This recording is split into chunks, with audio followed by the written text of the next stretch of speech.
সরকারের পক্ষ থেকে যেহেতু কোনো প্রভাব থাকবে না, সেহেতু নির্বাচন কমিশন সুষ্ঠু নির্বাচন করতে পারবে বলে প্রত্যাশার কথা জানিয়েছেন নির্বাচন কমিশনার আনোয়ারুল ইসলাম। তিনি বলেছেন, কমিশন বিশ্বাস করে কোনো খারাপ উদাহরণ সৃষ্টি হবে না।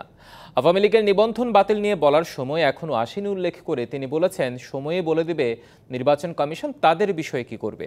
দুপুরে ইসি সচিবালয়ে নিজ কক্ষে সাংবাদিকদের সাথে আলাপকালে কথা বলেন নির্বাচন কমিশনার। তিনি বলেন, জাতীয় সংসদ নির্বাচনে মাঠ প্রশাসন কোনো পক্ষপাতমূলক আচরণ করতে পারবে না। জেলা প্রশাসকদের সম্মেলনে এমন বার্তা দেবে নির্বাচন কমিশন।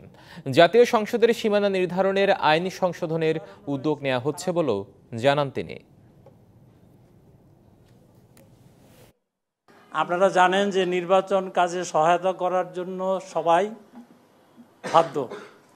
সেই হিসাবে যখন শিডিউল ডিক্লেয়ার হবে, নির্বাচন কমিশন যখন প্রয়োজন মনে করবে, যেখানে যেই নিরপেক্ষ জেলা প্রশাসককে পদায়ন প্রয়োজন, সেই বিষয়ে নির্বাচন কমিশন কঠোরভাবে সেই সিদ্ধান্তে অটল থাকবে।